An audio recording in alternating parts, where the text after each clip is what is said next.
find no bounds. Podcast kings, we pound for pound. UFC thrills, stills nights get loud. Big EQB, that's how we get down.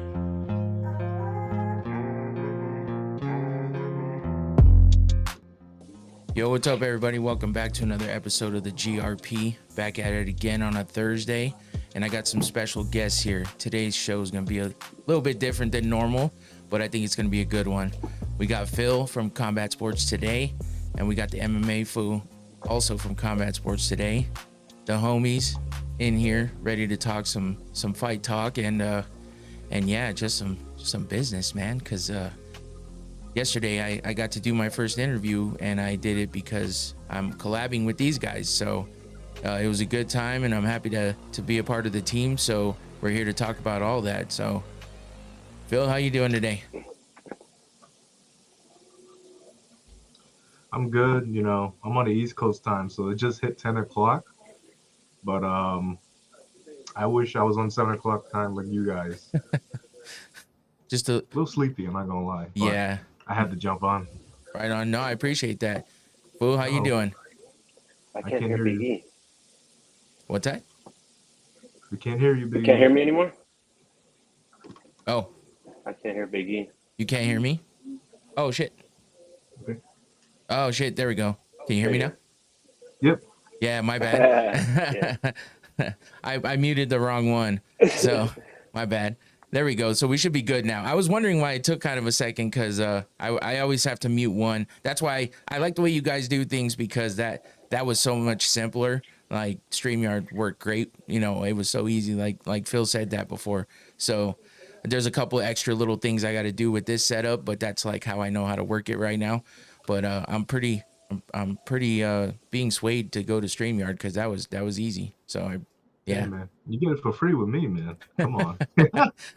Just gotta learn how to use all that and use it the way I use it for my show and stuff. But yeah, I mean, that is definitely the way to go. So, but yeah, thank you guys for jumping in. I appreciate you, because you know, not a lot of people will just jump in on a whim and be ready to just conversate and have a little chit chat. And you guys welcomed me in, so I wanted to introduce everybody to you guys. With anybody that watches my show, people have been asking me questions as to how I got the interview and how I did all that, because obviously with CST branding and stuff like that on it, people had questions for me that know me. So I was just like, don't worry, it's all on the up and up, we're good.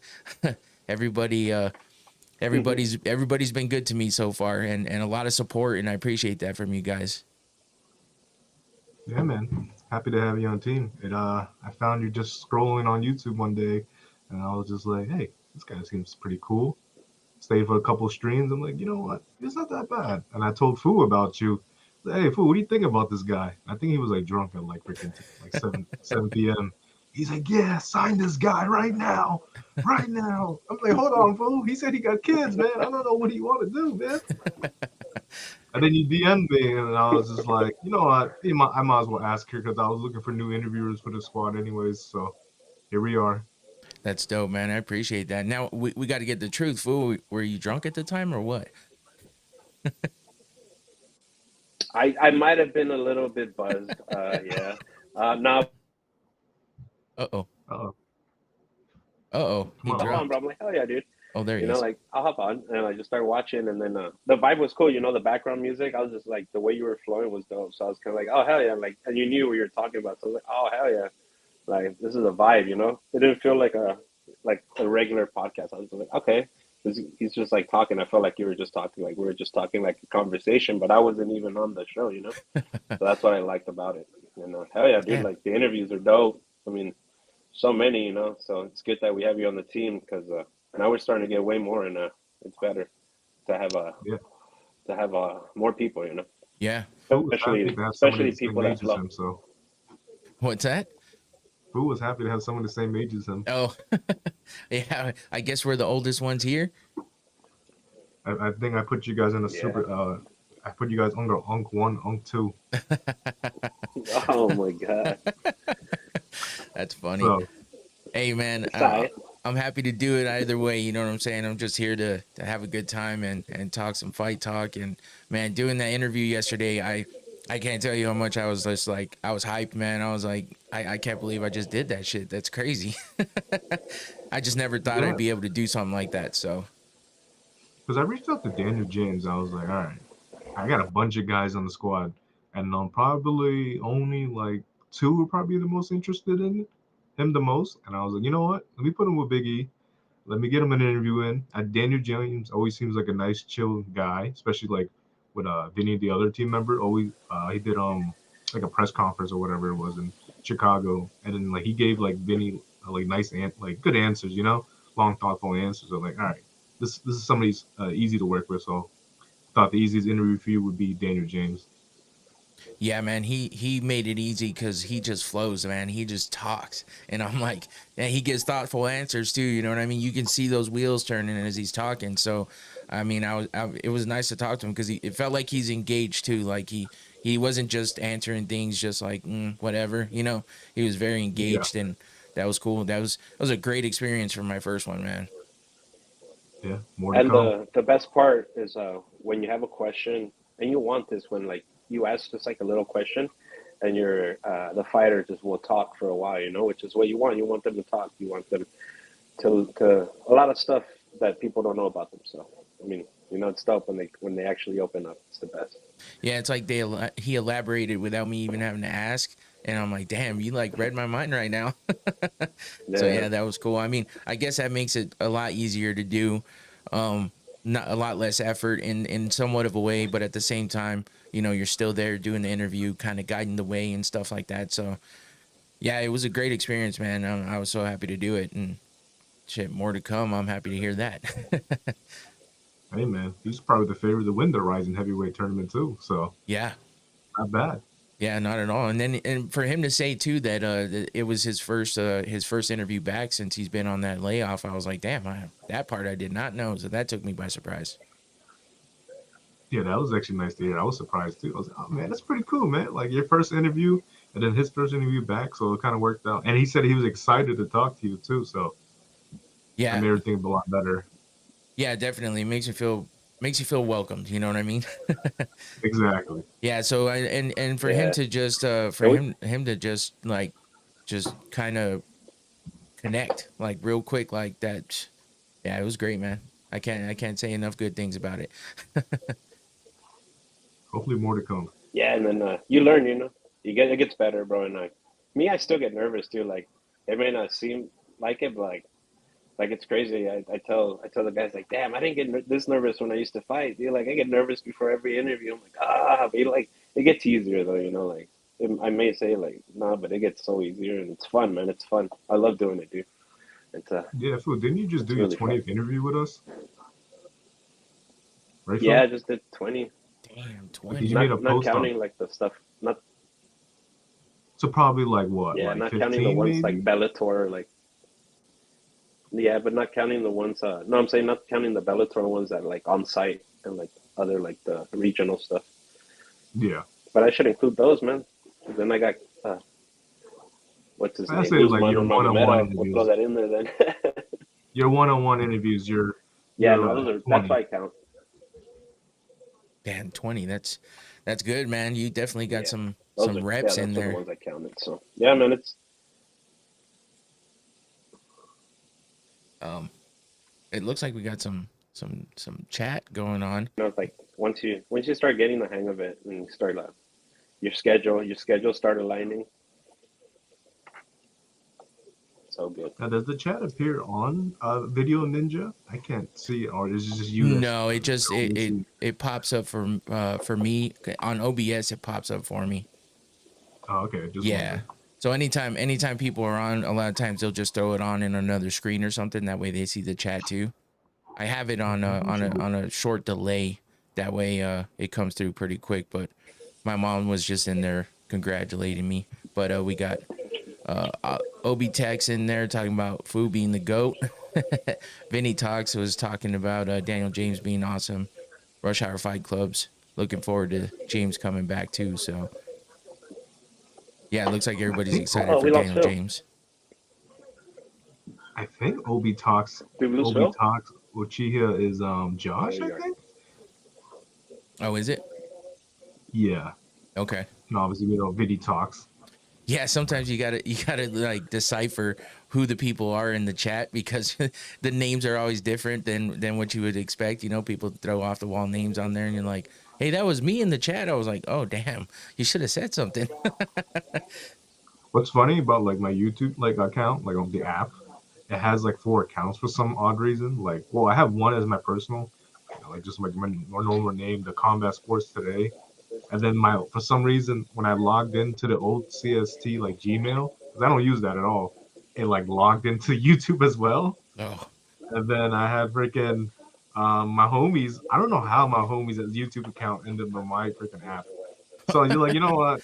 These are my 4 burner accounts. I just go into like all the homie shit with all everybody else's account. that's funny. You're all just hacking into people's shit, don't even know. Don't even know it, bro. Right on. Well, and you guys, how long have you guys known each other? Shit.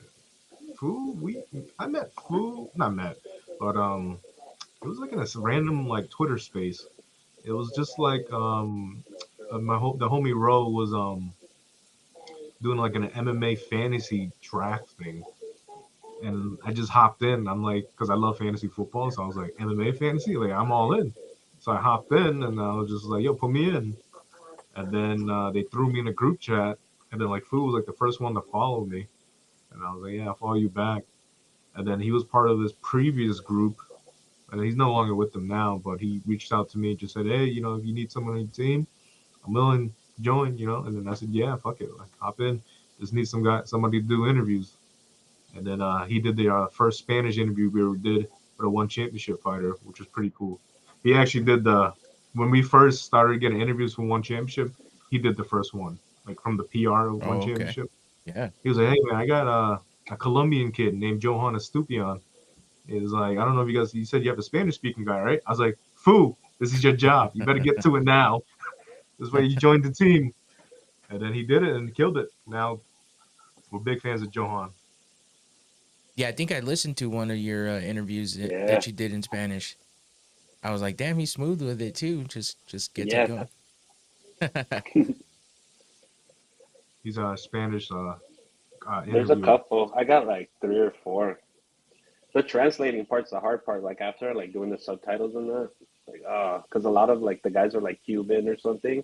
It's like a whole total different Spanish, you know. Like I understand it, bro, but like it's hard when you're like you know, like breaking it down and like actually the words because the auto translator can't catch it.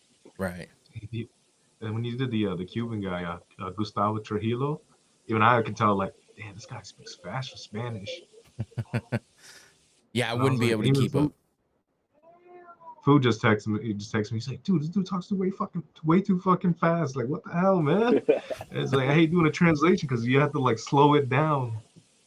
But it is what it is. Part of the job, right, Fu? Is he there? For him, Yeah, yeah, man, it's I part of think the job.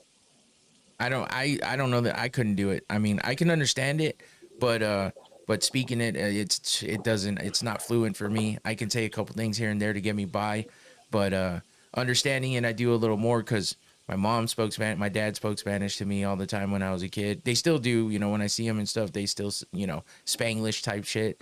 But I've never been one to speak it. It just doesn't work for me like that. I don't know. I'm a bad Mexican. Sorry, I'm a bad Cambodian. It's all good, man. Yeah, We have a so lot in common. I was just kind of curious on, you know, I just wanted to kind of talk to you guys a little bit about the channel and stuff because of the fact that, you know, everything, I've gone back a little further now than I had before, just looking back at everything, and I was just like, damn, you guys really have done a lot of interviews. I was just kind of impressed and tripped out by the fact that like I did that interview. I tell Phil that it's done, and then like shortly after, there it is, and I'm like, damn, that was fast. Because I asked you just out of curiosity, like how long or whatever it'd be up and stuff, and you're like, oh well, it just depends on how much editing. But next thing I know, it's there. I'm like, damn, that was fast. So it seems like you guys have a good correlation of everything going on, you know, between people doing the interviews and you getting them out there and the social media and stuff like that. So, but yeah, I was just like wanted to bring that up a little bit and talk about that just for a quick second because of the fact that, you know, like I said, I did a little deeper dive. So I was looking at everything a little further back. Well, to me, like let me before Phil goes, I like to like when I joined, man. Like that's like the first thing that caught my eye, man. Like the fact that everything was done, you know, and like a lot of people may not see it, but like there's a whole team, you know, like there's a lot of people, not a lot of people, there's some people behind the scenes that a lot of people don't know, you know, because a lot of us show face, but yeah, there's we got a team, and it's like, I always say, like all of us say it, like Phil's putting together the Avengers and shit, so and it's going along great, man. I'm telling you, every time it's a perfect piece to the puzzle when the new member comes in, and the whole system's amazing, from interviews to. No, Did he disappear? I think it's just hitting a lag every once in a while. Oh, he might have just Yeah. disappeared. Yeah, he did that Because on time. our screen, Ah, it just hopefully he'll shows him reconnect and disappearing. come back right in the middle of talking good, man. Like, trust me, I hear him talk about that all the time to me, Yeah, especially when he's drunk. he's got passion. He's got a lot of passion. Hopefully he's back. But Yeah, uh but yeah, basically we'll continue with Fu was saying, yeah, we do I try to build the best team best as Hear possible. every what I said? Oh, I hear you. Now most finish of what you're it. Yeah, saying. you dropped out just in, I think, at the very end. You Well, were talking. the Avengers part, yeah, like you know, the Yeah, every member is a perfect piece of the puzzle, and shout out to Phil, and then everybody else, you know, to that helps out, get our content out, and help this thing go forward, man. yeah, definitely. Seems like everything works pretty smooth. So uh, I appreciate being part of it for sure. Yeah, running this I basically just run the social media for now, and I do all the behind the scenes, like setting up interviews, talking to promotions. Like for example, I would talk to the one championship PR. I'd be like, hey, can we set up a interview with this fighter? Majority of the time, they just hit me up, be like, hey, can you do this time with this fighter? And I just immediately say yes, because everybody on the team will be willing to take it, and that's what I love about the team, because everybody's like, all right, let's do it. You know what I mean? It's go time. Especially like a guy like Rush and Fu. Like I say, those are like the top two interviewers, just because like they're just ready all the time. Like I don't even have to like really say like, can you do this? I just text the name, time, and they'll just say yes, and then I'll text the PR guy because they'll ask me the question, but I'll never answer them back right away. But like when I do text Rush or Fu, I just text them name, date, time. They say yes, and I go back. I said yeah. I'll be like, yeah, Fu, we'll do this time. Here's the link for their interview. I thank you, and then and they'll just text me back. You guys are the easiest outlet to ever work with. I'm like, dude, I make your life easy. You make my life easy. So that's just how it goes. Yeah, And that's the like way to this, that's the way to keep it going up. It sounds like because if they're telling you that's the easiest that they've had, then it's a good thing for you. and like the social media stuff is like, it started off. It's just like a Twitter page, and like yeah, in the beginning it was hard just because like I was part of the group and I just wasn't fucking with what the I told you on the phone before. I just wasn't like feeling what their ideas were for their page. Basically, like just all about just social media engagement, really clickbait stuff. And I just really wasn't about that. So I started my own thing with Josh and D Wood. And that was January 2023, I believe. Yeah, January or February. And then like the first couple of months was just hard because like first of all, I was like putting like I was putting news out with no sources at all. I was like, basically when you do that, it's basically claiming that you're breaking the news. But then again, who cared? I was just a page with like 20 followers for like 6 months, Yeah, and then I just found out like, you know what? Just be consistent every day, and you're gonna figure out some type of like algorithm or whatever. Like you see what works with social media and what doesn't. And then it just kept growing and growing, and then people saw the vision. They started following it. They hit me up. I hit up some people. And then I asked the homie, shout out to my homie Jamie. I was just like, dude, what do you think of this page? Like, give me like your assessment. And that's when it's kind of hit me when I was like, well, do you just want to be a fan page or do you want to be an outlet? And I was like, I don't want to be a fan page. Like that is not my goal. So, but I was like, I don't want to be like an outlet, like a an outlet that writes articles because none of us wrote. and that's not really that thing. Maybe in the future, but like at the time, it was just like nobody writes. I was like, oh fuck, what the fuck do I want to be? And I went through like kind of like a crisis, I guess you can say. And I was like, what do we do? Like I didn't know what to like think, and I was like, you know what, I'll just keep it going. And then I started working on the Instagram. I was like, you know, if I'm gonna post Twitter, I might as well post Instagram, right? Started doing that, and then I made a Facebook connected with the Instagram. So I was running 3 social media accounts at the same time, posting on every single one. And then I asked my homie Val, shout out to him. He texted me like randomly late at night, right? It was like 1 in the morning. He just sent me a paragraph. He's just like, bro, honestly, I think the page could be so much better. I think you don't want to just be a repost page. And that hit me right there. I was like, I don't know if I should be mad or I should be like taking his advice, because I'm like, should I take an advice from somebody like that's doing most of, like that's not at the time he wasn't really doing much at the time for the page. He did like one thing and that was it. And I was like, why should I take your advice? And I was like, you know what? He's fucking right. And that's when I told the guys, like, yo, we gotta start doing our own content, you know? And that's when I pushed the interviews.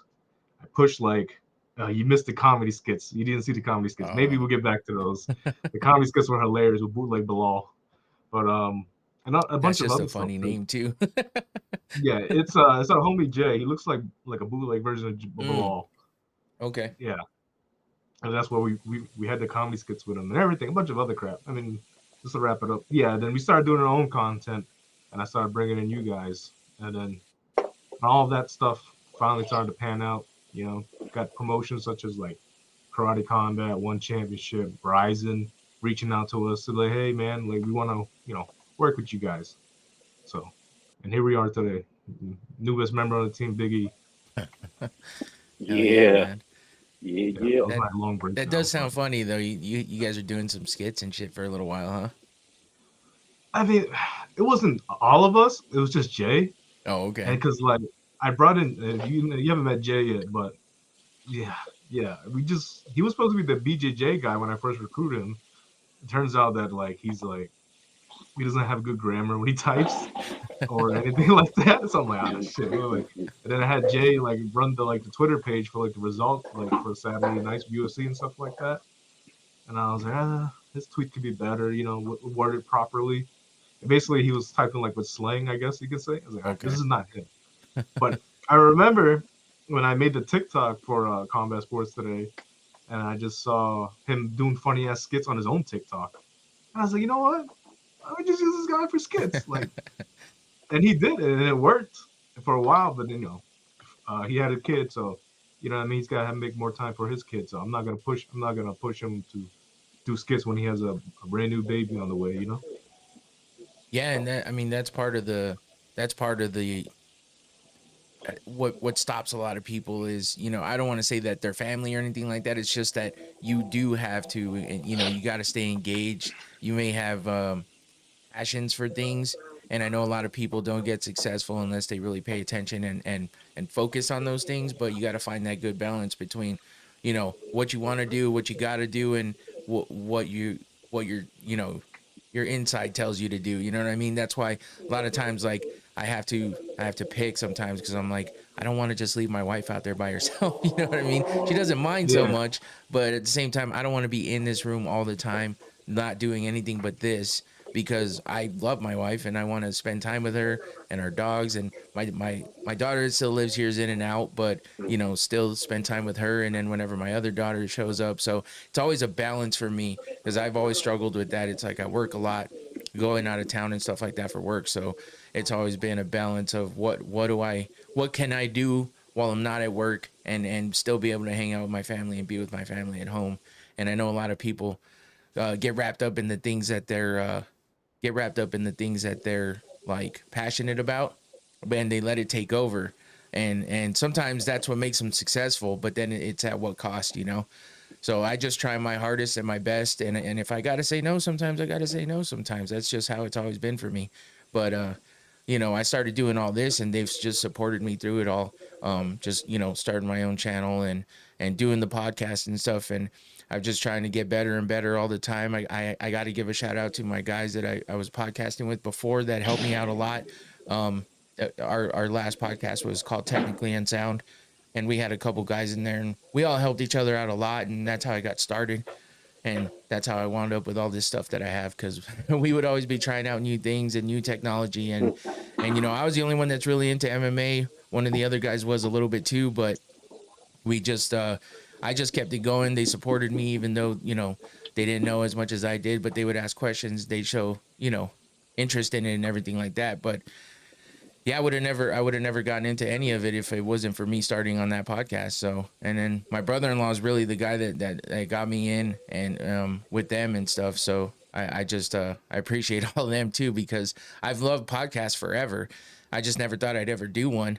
I thought it'd be cool to do one, but I never thought I'd do one, especially of my own. So just to be here and now be doing this, it's like, it's crazy to me, man. Yeah, I think the best part about like doing like the live podcast, especially, you get to Oh yeah, interact yeah. with people. So like, you know, obviously I was one of the people who interacted with you, obviously, and yeah, you know, you can never know who you're gonna connect with online. Yeah. I never believe in like social networking, because I'm just like, well, I mean, yeah, like I have friends, you know, get jobs with, you know, that's, I guess, the social networking, but like online with strangers, you know what I mean? Like I told like Jay before, I was like, I don't know any of you fucking guys, but here we are, we're trying to work with each other, and like, and I would think like about most of the guys on the team is like none of them really have an ego, you know what I mean? It's kind of just like we got to do what's best for the team, and that's it, you know. Like when we come talks to money, nobody really like gives a shit about it. It's just like, no, we just got to build the CST. I'm like, they're just saying, like, they'll just tell me like, dude, all that money goes to you because you put money into it, you know. So whatever money you make, you get it first. But right now, we just gotta build combat sports today to a level that we can, you know, maybe talk about that. Yeah. It sounds like you guys got a good thing going already. So, you know, and it Yeah. seems like the decisions have been made in the best of, you know, for everybody. As far as as far as I can see, obviously I'm new here, but I'm just, in my opinion, I guess. And it seems like everybody seems cool and stuff. So yeah, it's just seems like a good thing all the way around. That's why I was a little hesitant at first, just because I was just like, you never know, you know, people are assholes, and you never know what you're getting yourself into. But you know, the constant, you guys jumping in, supporting, liking my stuff on social media and stuff, and then just jumping in the chat too. It's like I pretty much I got that feeling after a little bit. I was like, okay, these guys are cool, you know, and I'm glad to have somebody out there that's, you know, doing similar things, that's supporting me. So I got to support back 100%. And I liked everything you guys were doing too. So, and then to wind up, you know, actually getting involved is even better. I think that it's funny because like I had a conversation with my best friend. The best support you get is from strangers you don't know, and like not like to diss our own friends, but it's just like, you know, they see us all the time, you know what I mean? And all this, like I told my best friend, I was like, the easiest way to support somebody is not with money, because people think they want your money for support. It's like, no, it's just like, bro, honestly, like doing this, like all they ask is for like a like on the post. That's it. I don't even care if you don't know what it is. My homie runs like a Pokemon card like Instagram account, and then I have like 3 Instagram accounts, just for one, my personal. Actually, I have 4 actually. So back to the well, one for like, because I was gonna start like an eating channel, and then one is gonna be like my toy review thing that I started, but then freaking, yeah, funds is not looking good right now for those toy reviews right now. So I'm at the hold back on that one, and then the combat sports today, and I just take all 4 of those accounts, and just like every single post that he puts on his Instagram. He's like, oh, dude, I appreciate the support. Like, yeah, bro, a support, a like on Instagram is free, you know, and Yeah. that's the best support you can give somebody. It's a like, a comment, whatever, repost. It's not that hard. Take 2 seconds out of your day, and it doesn't ruin the image of some people's profiles on their social media accounts. I'm like, it just support your friends, and it doesn't cost a dime to do it. Right. Yeah, for Yeah. sure. A like or a follow goes a long way. It really does. I mean, it doesn't seem like a lot to some people, but the people that know it means something. Like just to take a second and do it. And that was my problem, is I was bad at that for a little while. I was like, I'd be seeing things here, there, And then I'm just like, gotta start remembering to do this. You gotta just hit the button, man. People forget all the time, and either forget or just don't care to. They're just like you said. Some people are worried about, oh, what if somebody looks at what I like and I'm not even into MMA? And it's like, who cares? Who cares? You're just supporting your friend. It's like that's all it is. You don't have to exactly agree with all of it. I get it if people are throwing crazy I Yeah, guess opinions out there about stuff, but if it's just something that's being creative and they're trying to start their thing and get something going, just give it a like and support. yeah, plain and simple, really. That's Oh all it yeah. takes, man. If you can like a celebrity's post, why can't you like your friends? That's it. Exactly. That's all it takes, Exactly. man. One like, they'll be like, oh man, appreciate it, man. That's one like that more than anybody else gives. I love the people that just be like, I always support you. Anything I got you. I'm just like, no, you don't. Stop the fucking cat. I always say that. I was like, bro, you don't support me. You just know what I'm doing. And they're like, nah, why would you say that? I'm like, bro, I'm like, let me go on your Instagram. Let's see how many posts you liked on my Instagram thing. 0. And I'm like, see, you don't support. Just say you acknowledge what I do, and that's it. And I respect that more than saying that you support me because I know you don't. That's the way I look at things. But Yeah.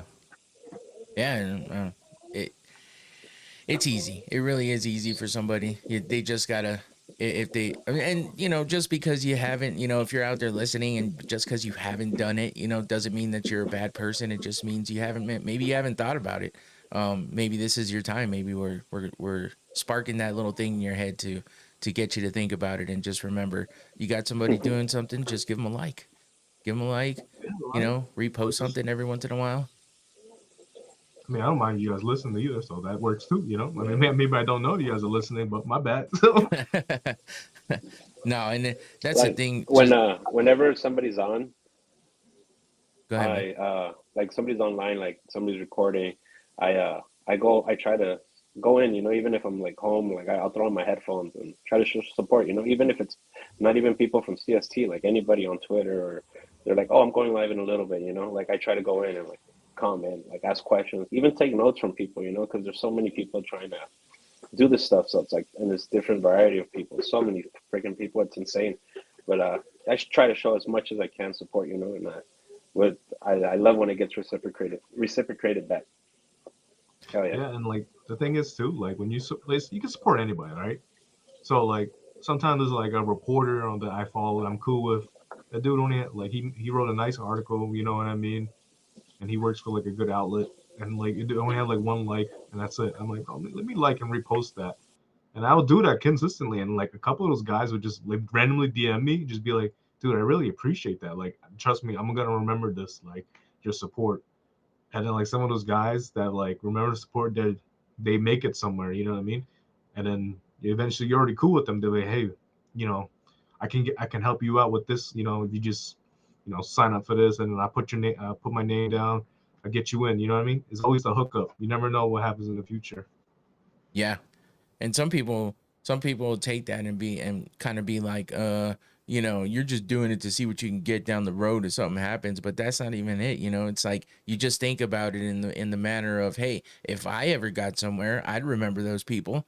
And I wouldn't think that they expected. I would just be like, hey, I want to help him out because when I was doing this and just little, they were supporting the hell out of me. So, it's never about an ulterior motive or anything like that. It's just about, yeah, it's just about the support and that's it. So, and I mean, in this MMA space too, it's, man, what I've learned over the past couple of years is it's tough because there's And the thing is, Yeah. so many things out there. I always try to help like the good ones, in my opinion. Like the good guys that consistently put in the work. Trying to make like good content, really. Not like those other guys that just make hate content and stuff like that. Like, nah, I'm not with that. You know what I mean? That's not me.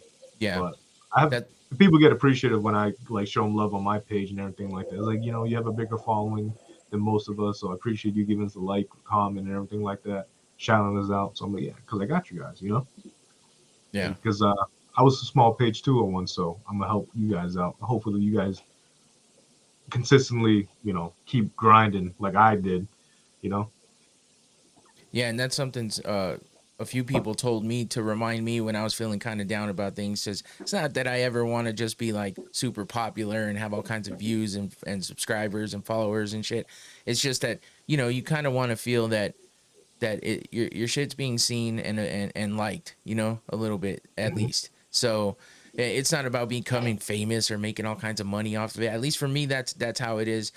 Because, you know, I'm an older guy. Like it's tough. It's tough when you're an older guy and a guy in general. You know, you can see these chicks on TikTok and stuff that like MMA and talk a little bit about it. And because they look kind of hot, you know, they got a massive following. And it's like, if you really listen to what they're saying, they actually know what they're talking about too. But I guarantee most of their followers don't care about that. They're just like, oh, I like MMA and this girl's hot. You know what I mean? So, and I'm not saying it's easier for them. I'm just saying they got a little level up on that one. Cause, you know, they catch the eye too. So it almost feels like, when you're older and a dude, you gotta work a little harder and make sure that your shit's on point. But I just look at it as a challenge, and I try to make sure that I try to be as honest as I can, as well as thorough as I can be. The thing is too, right? Some people fall in love with Yeah. engagement, and I'm guilty as well too, right? So like in the beginning, I would like kind of just do like first I did it for the love, and then you kind of start falling in love with the engagement. Like, oh my god, this post got like 200 likes, and you want more of it. It's like a high, pretty Mm-hmm. much. And then like when you hit 1,000, you just like, whoa, bro, like that is like the coolest thing in the world.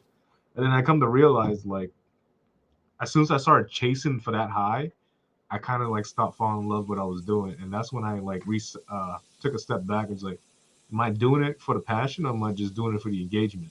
And that's how I told Fu before, and a couple other guys, they don't do it for the engagement, because like once you follow that path, like you're just doing it for the high, and keep getting high and high, and then what do you get in return out of it? I got 1,000 likes, maybe more followers, but I don't really give a shit about what you're really posting. You know what I mean? It's like that's why I said the homie Val when he said, "Are you just a repost page?" I'm like, oh, fuck that. I don't want to be no repost page. Like I want to go make our own content and stuff like that. Let's see who really fucks with your content. You know? Yeah. Like I seen it before. Like you post something else that's somebody else's content, or like a clip from like an interview. They'll do like 500 views. 500 likes or something like that, right? And then once you put your own out there, maybe 2 likes, 3 likes, if you get lucky, you know? Yeah. And that's how you know when somebody really fucks with your content. And Yeah. And that's that's the what I thing. started doing. Oh, go ahead. Yeah, you do that. Oh, I was just gonna say that's a thing that I just started doing lately too on social media, because, you know, I was like, the social media part's so tough, man, because you gotta keep up. There's so many different places to, you know, you gotta post really, and keeping things up. And yeah, I mean, reposting's easy, and I do it too. And it's like, but then I started like thinking, okay, it'd be kind of easy to do this, and this too, where I can actually put things out. So I've been slowly trying to push those few things out, things that are coming from me that I put together. Everyone's talking about the same thing, right? It's the outcome of a fight, or breaking news, or something that's upcoming. And, you know, and it's tough because it's just like, how do you distinguish the difference between if you're just being a follower, if you're really just putting out what your own thing is if you're just technically stealing people's stuff because you didn't put that out there. But how else does everybody else get the news unless they're the ones putting it out? They got it from somewhere, right? So then they go and report on it too. So that's where I get lost in the mix, because I'm just like, damn, how do you be authentic and still keep up, you know? There's still a lot of things I need to fix too and work on too, you know. Like I'm only 2 years into the game, so like I'm starting to get respect from some reporters. Obviously not all the big name reporters, but a couple, you know, they mess with the brand and everything too. So I mean, the best way to learn things is just jump right in, right? You learn the Yeah. mistakes from yourself. Somebody could tell you, give you advice. You're like, yeah, you might not listen. And then when it happens, like something bad happens to you, I'm like, oh man, I should have listened to that guy. I see what he was saying now. I mean, that's my way of going about things. Is like, yeah, I'll take your advice, but I also got like, I have to like experience it myself to really have that feeling to never do something like this again, or learn from the mistakes from something else. So every time somebody on Twitter or Instagram does something, I just take notes in my head. Yeah, don't do what he did. And then I get Well, got on crazy Shout out Crazy Kev, but I don't know. Get in the in the chat says feel like if you're posting breaking news and stuff, but with your own reaction, it becomes personalized. So that's a good point too. You know, when you put your own personal touch on it or have your own input on it, that does make sense. In order to kind of make it your own a little bit, because obviously the person that breaks the news is the only person that can break the news, right? Everyone else yeah. is just getting it from them, and then putting their own spin on it or putting their brand on it, saying, hey, this is what's breaking, not necessarily saying that you're breaking it, but, and that's what I mean. I've just listening to other MMA podcasts, especially people that have been journalists or are journalists and stuff like that, and they get crazy about the whole, oh, you didn't post a source or you didn't tell people where you got that from. And it's like, well, everybody's getting it from somewhere. So I don't know like how that works. You know what I mean? Like, what are you supposed to do? Are you supposed to just mention it? Are you supposed to do something official? That's always been one of those things that I've been worried about, because I don't want to be one of those guys that's like considered just someone that steals everything. Yeah, so I've seen one of my homies on Twitter. I guess, yeah, he could say he's a big time reporter. I don't want to give him too much credit, you know what I'm saying? I mean, nah. That's the homie, Al Zolino, Italian reporter. He put a post out, like, basically calling out those guys who, like, just repost stuff, but without checking the source themselves and then posting it to double check, pretty much. So basically, this is why I kind of stopped doing, like, the UFC stuff, because what's it called? A bunch of like UFC pages. They say MMA page, but the majority of it just UFC content. They'll post like the fight news being broken and stuff like that. Like per this guy, yada yada. But like what Al was saying is like before you post that, you should double check your source with that person that broke the news or whatever. Double check with the fighter, the manager, and everything, and then you can post it. Because you check your sources, but that's why I kind of stopped posting for UFC, just because I don't have a lot of sources in UFC, but I have a lot of sources with other promotions. Like, hey, for example, like a reporter broke Karate Combat News. I can go to like the fight matchmaker, or whatever, or the president, or whatever, just message him, hey, is this true? And he'd be like, yeah, it's true. And I'm like, all right.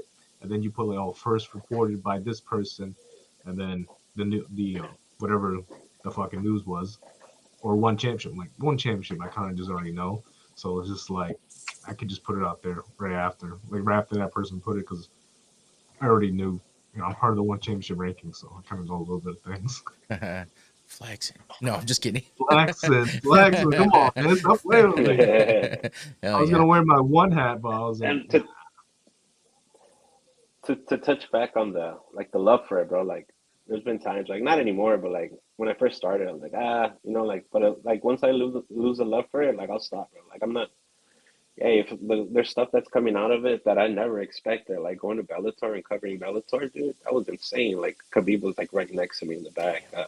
They give you food, bro, like burgers, pizza, like charcuterie, like everything, dude, like soda. It's cool, man. It's like it's insane, dude, and like just seeing all the famous fighters. But you gotta act professional, So like that's the best part. Like you have to. That's what separates some people from others. You can see like some guy as soon as he's walking in, he's like he tells the main person in charge of the PR. He's like, "Oh, hold on, let me get a beer." He's like, "No, we're not drinking down there in the media room." And I was like, "Oh yeah, this guy's already fucking up. They probably won't call him back." It was like I wore a suit, dude. I was ready. Like when opportunity like that presents itself, you got to take advantage. Because it's rare, and you network and you meet so many people. Like I met so many reporters, dude. This kid, Dylan Rush, he got a job with the UFC and with Cejudo. He's Henry Cejudo's like cameraman now. Like he's following him everywhere, like documenting every single aspect of his life, which is dope. Like and in San Diego, he was just doing reporting, and a couple kids, man, they're covering UFC fights now, and it's dope to see like the growth, the sport, and like just the connections in it, and the people that really want it. There's opportunities for them. Yeah. Damn. I couldn't even imagine. That's badass. Infinity in the chat. What's up, Infinity? Thanks for jumping in. So yeah, I know Phil, you're like all into everything else but UFC, it seems like. I know you're into it a little bit, but not just as much as everything else. But well, I started loving UFC first. Yeah. It's just nowadays post COVID is like slowly decline every single year, and that's mainly just because of like the quality of cars that we get nowadays, and like other promotions just I don't know catch my eyes nowadays. I mean now it's freaking terrible because Bellator's gone, PFL sucks, Yeah. and then one MMA's dead, but well, one it's Muay Thai and kickboxing, which is pretty cool in my opinion. So they're doing something different, you know. I still love what UFC is just we used to get banger cards, like even Yeah. on the fight night cards. Now I'm looking like the co-main event is like two unranked guys.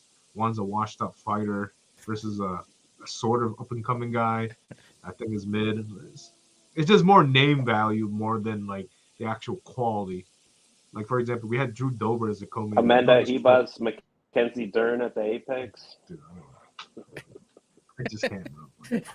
When you guys get all like, I get it. Like some of you guys, oh, there's no such thing as a bad UFC card, yada yada. I'm like, guys, like this is the problem we have nowadays. We're just accepting these type of cards. Like, did we not witness like the Fox Sports era? Like with the cards they used to have, like, dude, they used to have like fucking like Gustafsson versus like fucking Anthony Rumble in the main event, and then you got Gegard Mousasi versus Dan Henderson, and then you had like Max Holloway versus like Sam Cecilia like as the third fight. You know what I mean? Like there used to be layers to the main card. Now it's just like I look at the main cards like, what is this garbage, man? And people just, they embrace it, and like I'm just like, bro, the UFC now this gives the UFC a reason to just not stack the cards. Like you guys are just gonna watch it anyways, right? We're Yeah. making money off of it, right? Yeah. It's like the Fast and Furious movies, man. I think they get worse and worse and worse, and people still buy it and watch it. And it's like, well, we don't have to make it good because people still watch it. Yeah. I mean, it's a little bit of blind loyalty, I guess. Yes, And that's my favorite yeah, term. yeah, and it's tough because it's what I'm, that's kind of me. Like it's, but I tell that's the thing is I'm on a show that I do every week, and I tell you how I feel about the damn card. You know what I mean? I'm like, this card fucking is not great. I mean, blind loyalty goes everywhere, right? Like you could go to like, for example, like a lot of like gang members have a lot of blind loyalty. Like their friend just did something wrong, and you're like, nah, I gotta defend them to the death. I'm like, yeah, that's called blind loyalty, bro. You could be a Dallas Cowboys fan, and I'm like, bro, the team is shit, bro. Like I don't know why you keep supporting them. It's like, nah, we're gonna get it this year. We're gonna get the Super Bowl this year. I'm like, yeah, sure, man. This is your blind loyalty showing again. Be Yeah. realistic, you know. And Fu, are you one of those guys too? Are you you? Don't get me started. I saw you. It's like you knew what button to push real quick, and you got Phil all hyped real fast. The Apex is it gets pushed too much, and yeah, the cards have fell down. I was looking at this prelims from UFC 199, and it was Jessica Andrade, Jessica Penne, Benel DeRouche, James Vick, Brian Ortega, Clay Guida in the prelims. So, and then Sean Strickland was in the early prelims. This was UFC 199. So that's the kind of stuff we used to get, just where the prelims were actual, like they would be main cards nowadays. Yeah. Yeah, and I feel like you kind of hit it right on the head right there because I feel like 200 was supposed to be so crazy, because we got such a crazy one.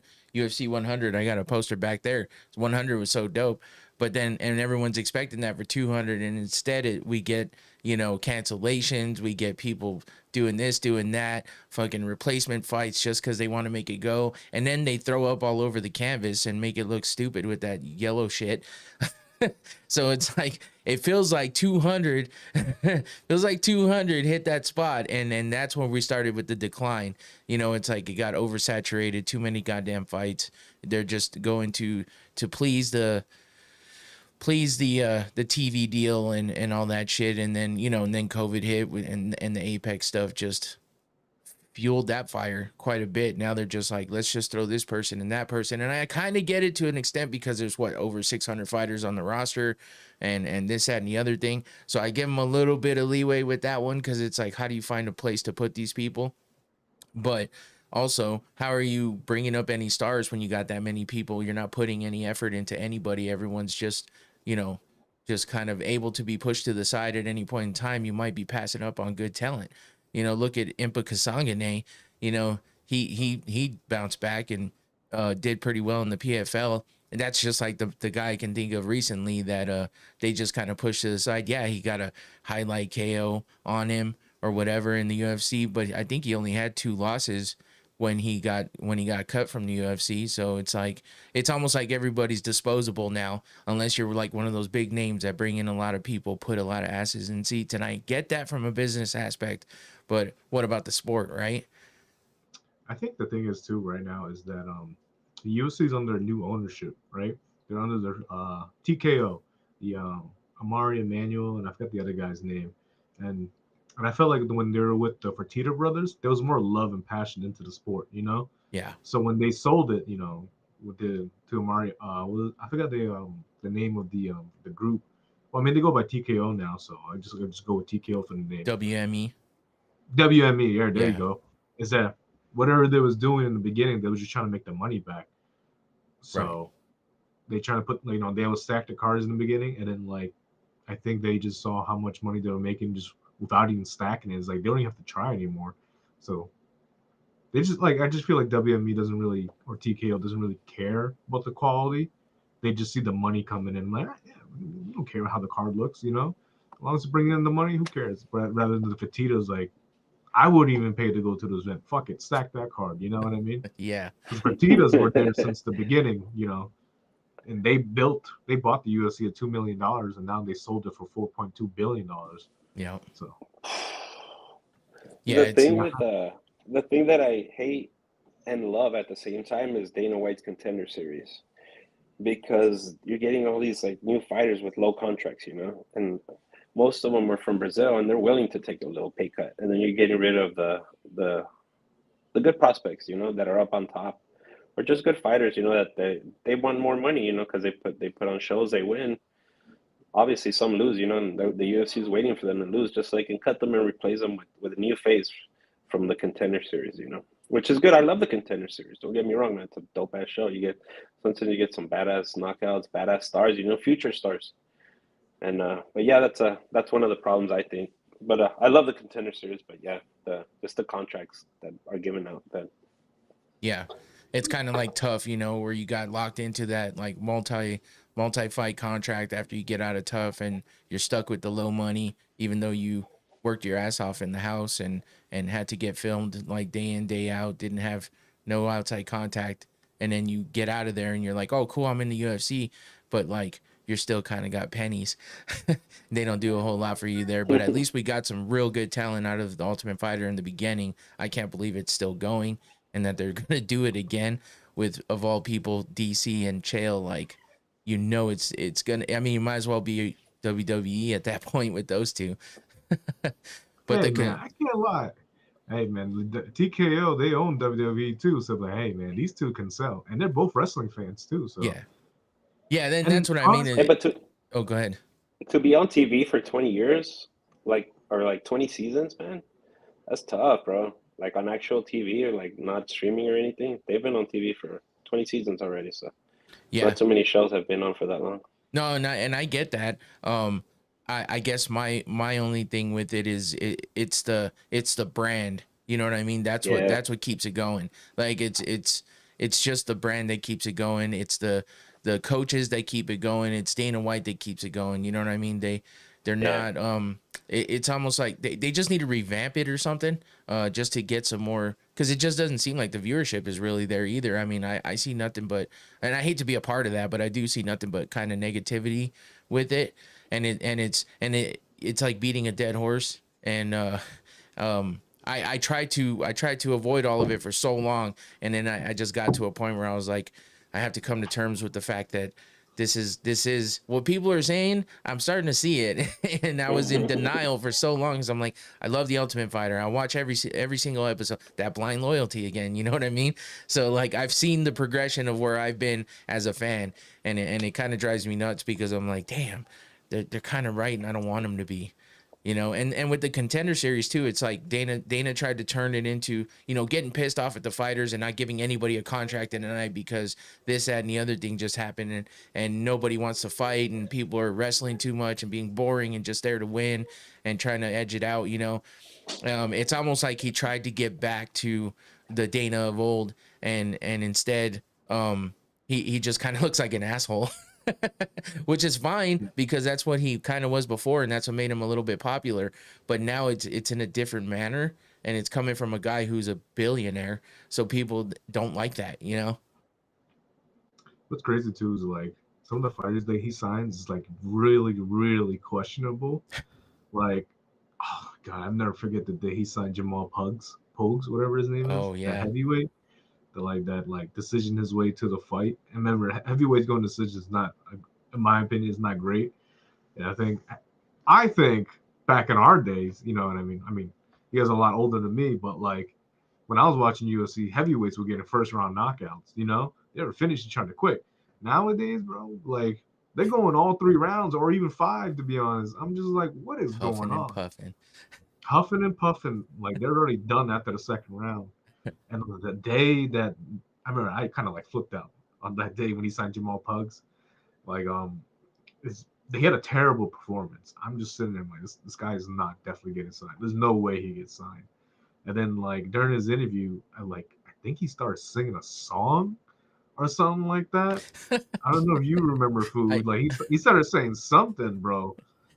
And then Dana was just like, at all the times that the Contender Series, I never listened to the interviews, so I had the headphones on and I heard him, and I just heard him out, man. I was like, yeah, fuck it, we're gonna sign this guy, and I was just like lost it. I'm like, bro, like you guys fight, you had so many other fighters to sign, and then you guys signed this one, and like a bunch of other fighters. He just signs anybody at this point. Like, oh yeah, you look great in this one fight. I'm like, did you ever do your background search in this guy? Like. Well, Vinny Talk said, I just watched the fight and that's it. That's what I found myself doing. Because the storylines for Tough it ain't even a thing anymore. They used to do it and it would be good TV at least. And then you get the fights too. And it's like, that's what kept people in. Now it's almost like you barely see, you know, it's like you see some training. You barely see any kind of personalized things from any of the people in there. You get a short version of their story. And then next thing you know, they're fighting. And then you just see Dana White being pissed because it wasn't fun. You know, that's kind of how Tough goes, it seems like. And it's always one-sided. It's almost like it's always a one-sided affair. That's the way it's been for the past few seasons, I feel like. I feel like the era of like reality TV is just dead. Like, I don't think really people Dude, are look at that reality TV. Like honestly, like if they just cut the show like 30 minutes, just have them like I don't know, do like a challenge or something, and then just freaking fight. I don't know. Like, Tough to me is just dead to me. Like it's just boring. Unless it was live, like not recorded. Like live would be so much better because it's happening real time, and then people can make bets and stuff like that. Yeah. And how do you get more viewers in? You get the gamblers in.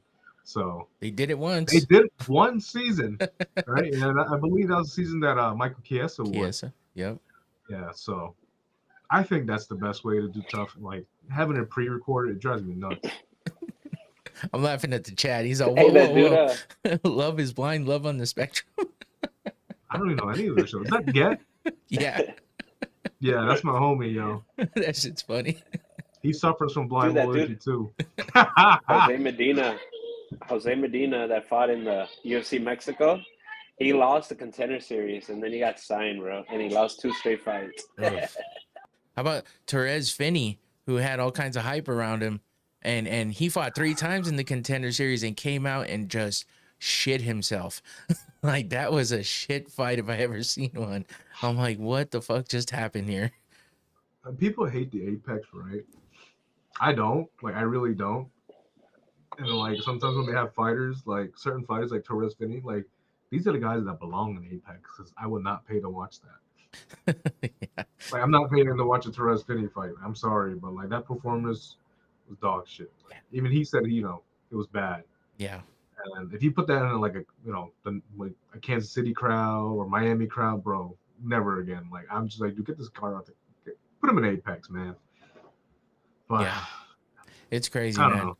Just the state of everything is nuts, and that's kind of, Daniel James was talking about that last night. The state of the heavyweight division right now throughout all the organizations, and he hit it on the head. It's like there's just every it's just stagnant. There's really not a whole lot going on there when that used to be the most exciting. The baddest man on the planet was always a heavyweight guy, and now it's like what? I And don't they're know all if you can see flocking my, towards bare knuckle. It's crazy. Even the older cats.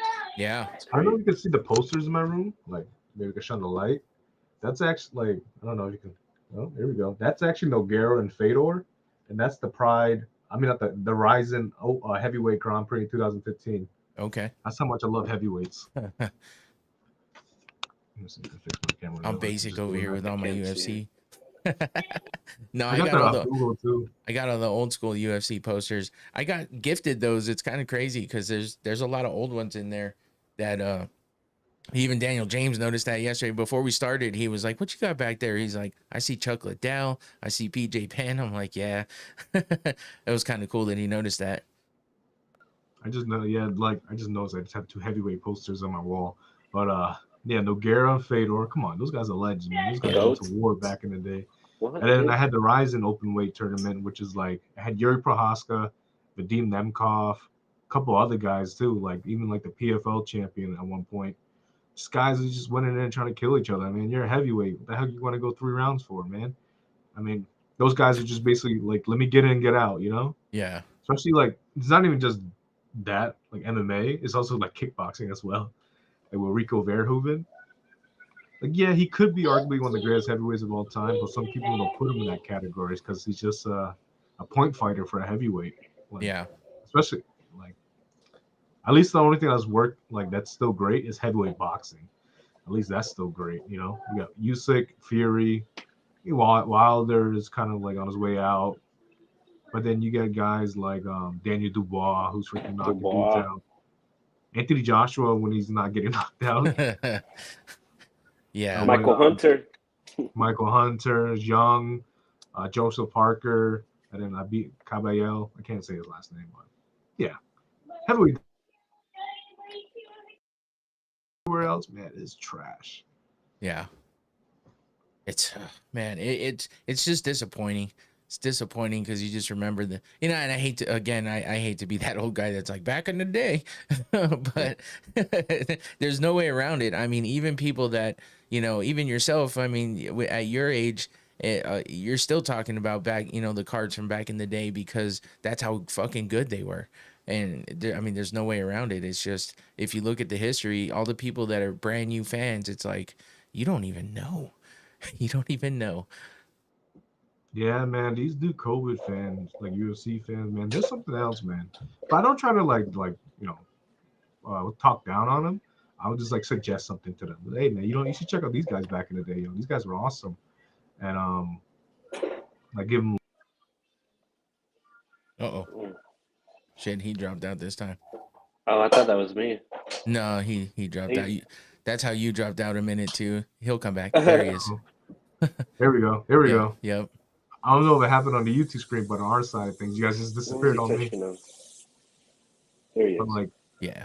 Can you hear me? Yeah, you're good. You're back. I forgot what I was saying. I completely lost what I was saying. Something about heavyweights, right? Was it about heavyweights? Yeah. No. But like, yeah, the heavyweights now are just so bad compared to what we had back in like especially like 2000 like 15, 16 when like UFC acquired Strike Force. Remember when they got Strike Force? Yep. They had like Josh Barnett, DC, Fabricio Werdum, Alistair Overeem, a bunch of other guys coming in. And even like a couple years before that, they got the Pride FC heavyweights. So just like they had all the best heavyweights in the world. But now it's just like, hey, man, maybe we could find somebody, and then we'll find somebody one day. I think PFL was hoping for that when they acquired Bellator, thinking, hey, this is going to be like when UFC got Strikeforce. We're going to have all the good people. And then it's like, what happened? What happened? Yeah. Told Don Davis that he blocked me on Twitter. So Don, get your shit together.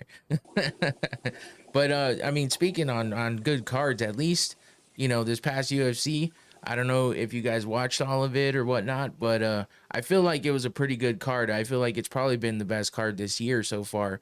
There's been a couple good fights here and there, but as far as a card overall, it's not anything like we're talking about from back in the day, but it was still a lot better than the showings of past with all these pay-per-views from this past year so far. I mean, we're coming up on the middle of the year, and we finally got a card that seemed like it was worth talking about. I don't know if you guys had any favorite moments throughout that card or anything like that.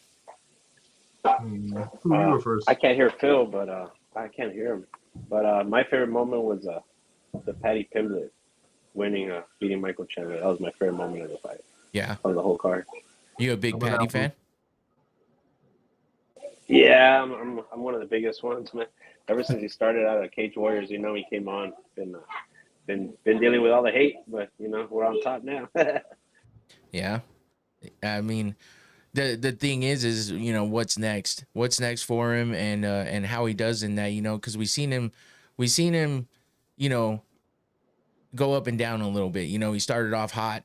And he's still winning, but I mean that Jared Gordon fight was a little tough and stuff like that. So, and then he, the past couple fights for him have been Tony Ferguson and Michael Chandler. So it's like those are names, but I want to see him. I want to see him get any of those fights that he called out and see what he does with that, because he did look good. Like, no matter what you look at what he did and how he did it. And I feel like that would be pretty good against a lot of other opponents, whether they be older guys that just go out there and swing, or guys that have talent and look like they're being strategic. I feel like he'd still be doing well against those guys too and holding his own. So I'm just excited to see what happens next for him.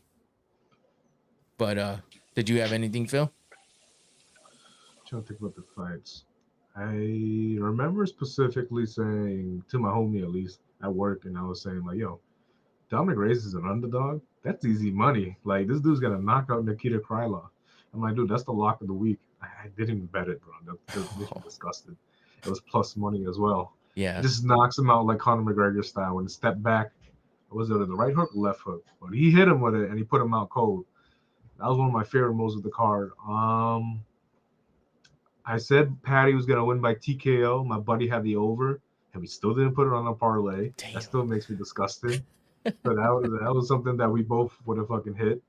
Because I had Patty win by TKO just because, like, Chandler, man, he's just not smart. I'm sorry, but like, he's one of my favorite fighters of all time. But like, his IQ just plummeted. Like, when he got to the UFC, like, I don't know what the hell happened in the UFC. So he just gave company, man. Just like, yeah, I'm gonna give you the most craziest fights, and he did give us one of the most memorable careers that we can ever think of. It's because all his fights were just bangers in the UFC. Yeah. Yeah, but him and Patty was gonna be one to remember. Patty looked really good. I didn't think he'll look that good. Right. But shout out to little bro. He's in the camera. But yeah, Patty's gonna be a future title contender. I don't know if he gets the next title shot. I wouldn't mind Ilya versus Patty next for Islam next.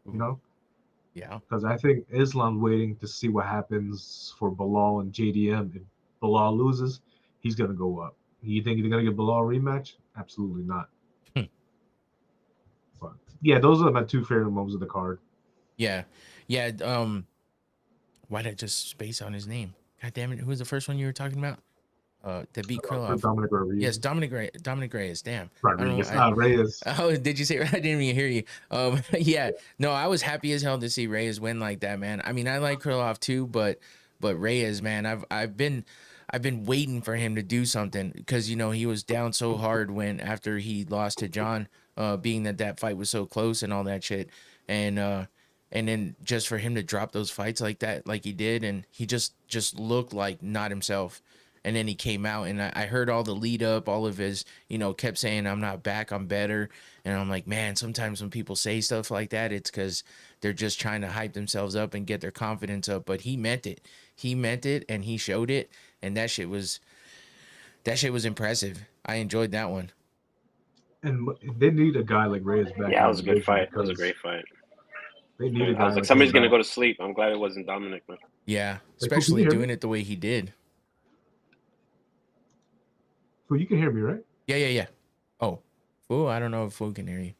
There's Think like he a can. red mic. I There's like a can't hear red. Phil. I'm hearing him on the laptop. Like I mute it and then I go hear him on the laptop when he's talking, but I can't hear him on here. Oh, I that's don't know what weird. happened. Once he went out, When he Let me dropped exit out. out. after that. I can't see him right here. Yeah, Oh, that's weird. Let me exit out and come back real quick. Okay. but I'm hearing him on the laptop. I just have it. I'll turn the mic off when he's talking. Yeah, that's what he said. He saw the red mic. I don't think he realized it was a mic. So, but yeah, and then man, Diego Lopez, dude, I didn't think he was ready for that fight, to be honest. Oh, here he is. He's back. Can you hear me? Yeah, I can hear you now. There you There we go. go. There you It go. must have been the dropout that made it. But yeah, that Diego Lopez against Volk, like I was happy as hell to see Volk get the win, just because it's kind of his last run.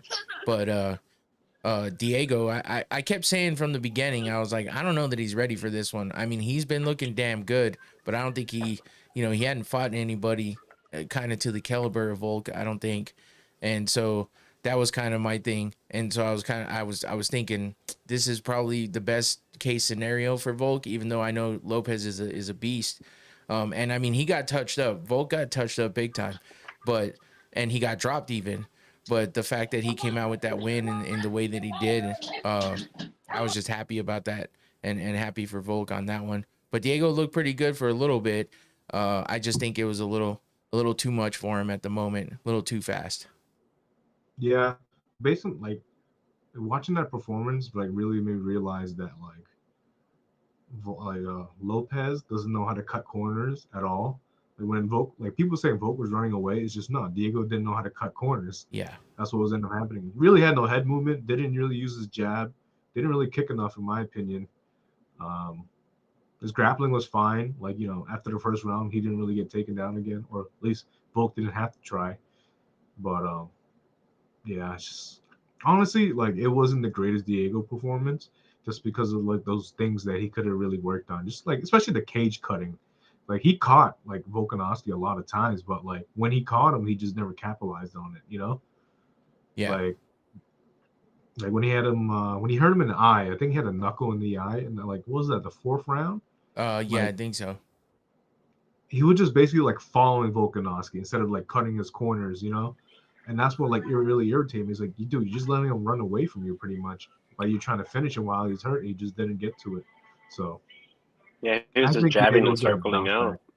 Yeah. If there was an And that Ilya tick. back in there, he would have done Volk dirty again.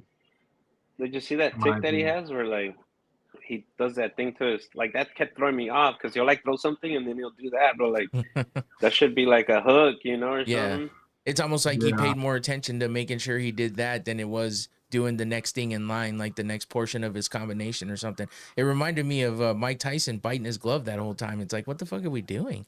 But I mean, it seems a little more legit with Lopez though. Yeah. But yeah, Diego, Yeah, for I sure. think he'll bounce back. Oh, I Him and think so Yair too. just has to be next. Yeah, it was just That's too the fight. fast for him to be up there. I mean, he looked good, but that's the thing is, a lot of times he dropped out too. That is the one thing I hate about this. Sometimes that kind of shit happens, but yeah, it just looked like Lopez it was a little too much for him. He didn't know how to handle what Volk was throwing out at him, and he was having a little bit of success here and there, so that's what kept him going. But in the end, I mean, it just definitely wasn't enough to get the win. And I mean, it sucked to watch him being so emotional backstage too afterwards. I don't know if you saw any of that stuff. There Yeah, you I are. saw part of it. Yeah, so watching him being so emotional backstage, I was like, God damn, I feel bad for him. But at the same time, he's still young, and he still has. I mean, he's got a lot to learn and a lot of talent. And I think that with seeing how fast he rose, I think that as long as he doesn't get too down and let it hold him down, I think he's gonna have a good future still. And having this experience is just gonna help him. Yeah, Cool, and can you hear he me? fought Volk, and like he got a speed run to the title. Yeah, I can hear you. Okay, He just got make a sure. speed run to the title. So yeah, but he's good, man. He'll be back. He's young. He'll be a future champ for sure. Shit, I'd like to see Guaranteed, that man. fight against Yair with all that heat they have between them. See that like that's a fight that's perfect for UFC Noche this year too. But like, do they wait that long? You Yeah, know, it's a long time. I mean, Yair maybe could get one in, but the thing with Yair too, he usually fights like once a year. So like, Is that's that it? perfect for him to be honest. Like once or twice a year. And Diego, maybe he wants to take some time off after just going to a 5-round war with Volk. So it could work out because that's September. So maybe they can.